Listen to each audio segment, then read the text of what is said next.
Hey everyone, welcome back. So it's time to do another power station, and this is one that I'm pretty partial to. This is the brand new Rockpals 500 watt portable power station. So let's check it out.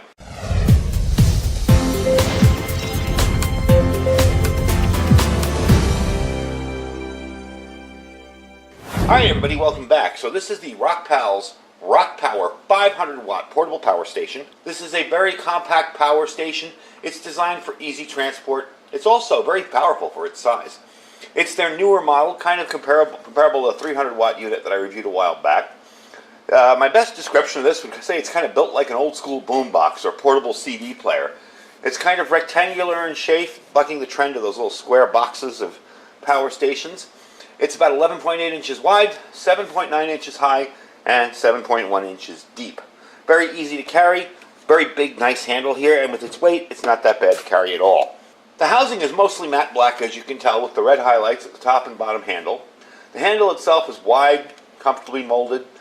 Now, they say this weighs 12.3 pounds. When I weighed it, it was about 10.4 pounds. So maybe that's the weight with the box and everything in it. But all in all, that's the weight of the unit itself. So it's very light, easy, and portable. It's easy to carry. The plastic on this almost feels rubberized. It doesn't feel cheap at all. It's a very well-made unit. All the screws are in there nice and tight. Everything's lined and neat. One of the coolest things about this is it's remarkably quiet. And that's thanks in large part to the oversized vents on both sides here. Okay? So you have a lot of venting area. The larger vents on the top, bottom, and front allow more airflow. So that keeps the circuitry cool without the need to run the fans high all the time. That's really handy if your fan noise annoys you. For me personally, if I put it on in my tent, I'd probably fall asleep to it. But some people really can't stand that. So you got to also keep in mind that your performance of this unit is going to depend on conditions. If it's a hot day and you're running the power bank at maximum power, fans are going to be audible. They're going to be running much higher. So your front panel here houses all your power inputs and controls. Really easy to locate everything. There's no flipping it over going, oh, where's this, where's that? You know, everything's right on the front, easy to see and use. You can easily see the monitor over here. You can tell everything that's going on at one glance, and you'll be easy to see if there's any warnings, issues, any kind of voltage or breaker trips. The display will tell you that right away, and you can diagnose the problems as they arise. By the way, if you do have a trip on this, there'll be a little triangle here in this section of the display. All you do is just turn the unit off, turn it back on again, if you do it over power.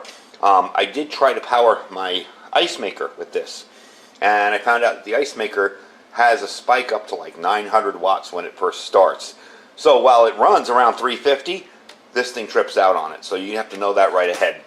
And when it does, you just simply turn it off and turn it back on again. Let me turn on the display for you. The power button you will need to hold. Don't think you have a broken unit. There are two buttons on this thing you're going to need to hold to turn them on. That's the main power switch and your AC power down here for your two plugs. USB, DC, easy to turn on. You just push them once and it's done. The display here will turn off all the extra information or turn it back on again. So you see our percentage there. I purposely didn't charge this all the way up because we're going to try and charge it with the solar panels. One of the nice things about this is you do have separate buttons for everything here. If you just want to power USB and not turn on your AC circuit, you can do that. Or if you just want to power the DC stuff here and not turn on USB and AC, you can do that. Most of the time, your DC is kind of lumped in with your USB, and that draws power you don't need while you're charging only one thing. Along with the power station itself, you're going to get an AC adapter here. And I'll bring that over. I kind of open it up to charge it up. Okay? So you'll be able to charge it with AC, solar, and a car cigarette lighter adapter. Again, I tell people, if you're going to be charging this unit, don't turn off your car, plug this in and charge it. You'll kill your car's battery. This is something you want to charge while you're driving. Okay? If you're on your way to a campsite, you plug it in, charge it up. If you're moving to a new campsite, whatever, even if you run the engine for 20 minutes to top it off, you can still do it that way. So your battery capacity here is 140,400 milliamp hours or 504.44 watt hours. Your two 110 to 120 volt outlets down here are rated for 500 watts with a 750 watt peak. If you go over that peak, it will show an error. No big deal. Turn it off, turn it back on again. You got your two USB-A ports here. Those are 5 volts at 3.1 amps. You've got one USB QC30 amp. That could be running at various different voltages. So you have 5 volts at 3 amps, 9 volts at 2 amps, 12 volts at 1.5 amp. You do have one USB-C PD power port. Where'd it go? There it is. And that can either do a 5 volts at 3 amps, 9 volts, 3 amps, 12 volts, 3 amps, 15 volts at 3 amps, or 20 volts at 2.5 amps. It also has a 45 watt capacity for charging outward. You do have two 5.5 millimeter DC plugs down here. Okay, those are rated for 5 amp, and your one car cigarette lighter adapter port, 12 volts at 10 amps. So you do have a wide variety of stuff you can really do with this, and that's kind of handy to have. I have never used the Anderson power poles to charge a unit. This will allow you to charge it. The cool part about using that is your input here, your 5.5 millimeter input, is only rated for 72 watts max. So if you have more than a 72 watt panel, it's going to overload. This one here is rated for 120 watts max.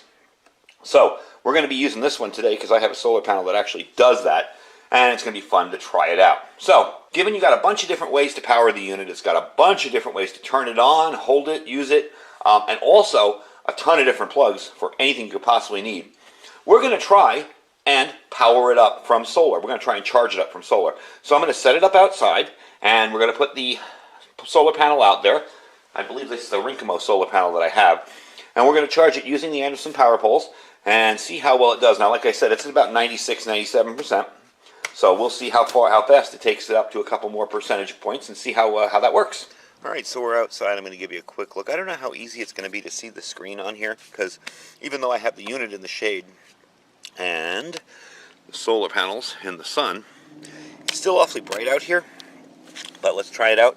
I tried it further down my driveway that way, directly in the sun, and I was getting 84 watts input. You probably won't get as much here because it is partially shaded, the panel. So let's plug this in and see if you can see anything. I can see it from the side here. Getting about 22 watts in. It is really shaded, unfortunately, but I was getting 80 on the other end there. Here we go, 23. Anyway, I am going to move it back down there for the actual charging time to see how fast I can get this charged up. But it does work with the Anderson power pole connector.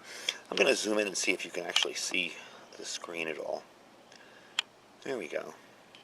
You can kind of see it. It's kind of hard to see. I see the battery in it. Yeah, there you go. I see the numbers. It's just really hard to see it out here in the sun. It's very, very bright. But yeah, when we were further down the driveway, we were getting like 70 or 80 watts input from the sun. This isn't really directly in the sun, but I am going to move it down there, and we're going to try and see how long it takes to bump it up to, say, another percentage point or two, and we'll go from there. So I just wanted to show you what it looks like. It does work charging with the Anderson power poles. That is very, very handy. Let me back out here. So that is a neat little system, and honestly, that's the first time I have ever plugged in an Anderson power pole. Kind of embarrassed to say that, being that I'm a ham. I just haven't really used them in all these years. And I do like the way it works, so maybe I'll switch over some of my ham gear to that.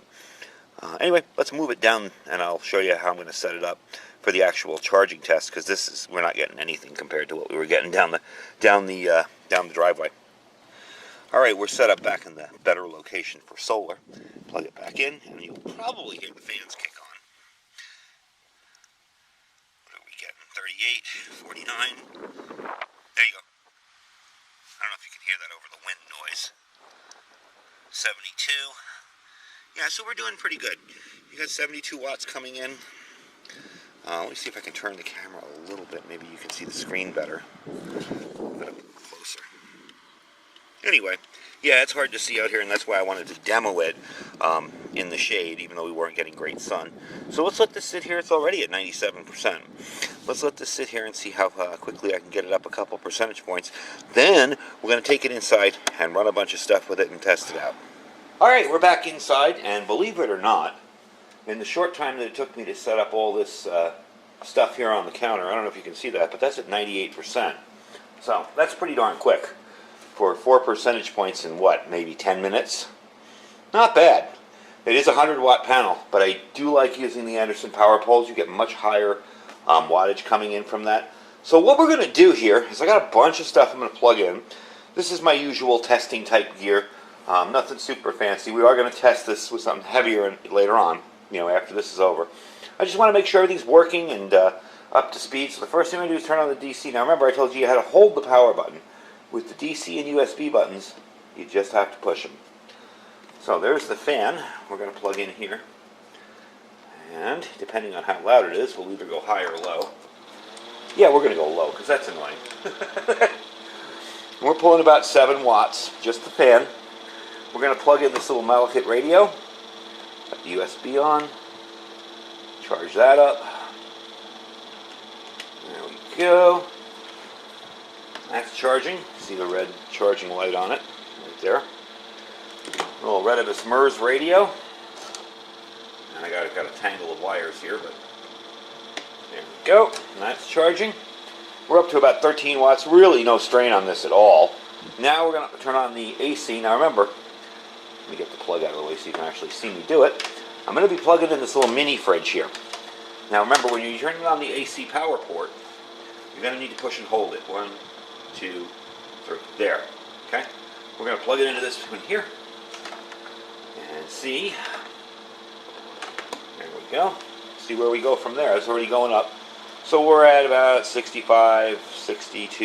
You know, it's bouncing around all over. Let's get this last little guy in here, my tablet. Little tablet plugged in there. Okay, there we go. I got everything here charging and running. Now you think about a power outage, okay? And you're in a situation where the power's out and you got to charge a bunch of stuff. Well, there you go. Everything running, charging. You're cooling off with the fan. You got your medicine or drinks in there. Everything's doing pretty good. You got communications, a receiver, and your tablet or your cell phone. You're good to go. And you're only drawing about 62 watts. That's not even putting a strain on this unit yet. What we're going to do now is plug in my freezer, my chest freezer, and see how well that works and what that pulls, because that'll be a whole lot more of a challenge for this little station here. So give me a minute to set that up and I'll bring you right back. Alright, so here we are. This is my chest freezer. It's plugged into the wall behind the power station. And as you can see, no funny business. There's stuff in there. It's running. Ooh, that's nice and cold. So what we're going to do is move you a little closer to the monitor there so you can actually see what's going on. I'm going to plug it in. Let me move this forward a little and up a little so you can see the plug. Alright, here we go. Get out of there. Alright. We still have our light on, so we're going to plug this in. There we go. Now that's doing about 360 watts. And you can hear the fan on it running. Although it's not very loud, you can still hear the fan. Let me try and zoom in on the display there for you. There. So this little unit is running my entire chest freezer. That's pretty darn good. Now you notice it dropped because the compressor's off. And that was just because I unplugged it and it fired it up to make sure everything was cool enough, and then when it stops it dropped down to 3 watts. So at least we got to see that initial surge there when it comes on. And this would definitely run this for a long time because that's how this freezer operates. You know, you get a little bit of surge and then you kind of mellow out until it gets cold again enough to run it again. So you see it can definitely handle the abuse and it can definitely handle the power. Now like I said, if this had been too much, underneath here there would have been a little triangle, you know, with a little exclamation point in the middle of it. So, definitely cool. Alright, let's get it back on the table. I'll tell you the price on this because it is a good deal right now. And we'll give you some final details. Alright, we're back set up here, and I did want to let you know a couple of features of this deal. This has a battery management system with a number of safety features in it. To begin with, you get thermal protection. If for some reason the power station starts to get too hot, it's automatically going to shut down. You also get protection from short circuits, overcurrent, overvoltage, and overloads. So that doesn't just keep the power station and your battery safe, but it also ensures your devices don't get damaged either. So, another neat thing about this does support pass-through charging. Okay, you can actually use the AC plugs when you're charging this. However, there is one caveat. It doesn't support it while being charged from an outlet. So if you've got a solar panel plugged in either one of these, you can use your AC outlet. So that is kind of cool. That is definitely a plus. Something that I really was happy to see on Rockpals stuff. You know, they have been stepping up their game a little bit, and these units definitely represent that. They're definitely better made than their original ones, although their original ones are very good. I still have a couple of them. These are definitely better made and a little bit stronger, and Definitely have more features. So, that's cool. I'm going to wrap up by giving you my pros and cons, okay? First of all, this has a very large battery capacity. That's definitely a pro. It has bunches of ways to charge it. You can charge it via AC, DC, or USB, and the Anderson power pole, which means you can run your 100-watt panels and get almost full capacity out of them. I was getting 82 watts at the max when I had it out in my driveway in the correct location. You can charge up to 9 devices simultaneously, and it's got a pure wave AC inverter. Pure sine wave, I mean. That is a very handy thing if you're running sensitive electronics, computers, laptops, stuff like that. Much better for your electronics and your high-end gear, and definitely a nice feature to have inside the unit itself. My only cons. Now, this is kind of odd because I have to say this, but it's not approved for TSA travel. Its capacity is too big to take on a plane.